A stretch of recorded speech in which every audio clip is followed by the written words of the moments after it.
વડોદરા શહેરમાં હવે અકસ્માત થતાની સાથે જ લોકોના પારા માથે ચડી જાય છે અને પછી ભલે ને એ પરિવાર સાથે હોય તેમ છતાં પણ ખુલ્લા હાથની મારામારી કરતા લોકો ખચકાતા નથી।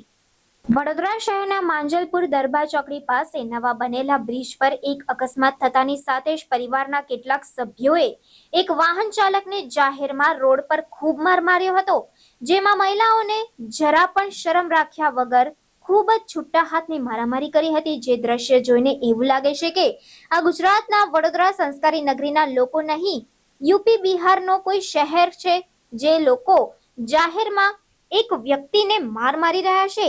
વડોદરામાં છેલ્લા 5 મહિનામાં આવી અનેકો ઘટના બની છે જ્યાં લોકો અકસ્માત થતા જ જાહેરમાં મારામારી કરતા નજરે પડી રહ્યા છે। 2 દિવસ પહેલા જ અટલ બ્રિજ વિસ્તારમાં એક કાર ચાલક દારૂ પીધેલો હતો, જે એક વાહન ચાલક સાથે અથડાતા તેને કેટલાક લોકોએ ઢોર માર માર્યો હતો।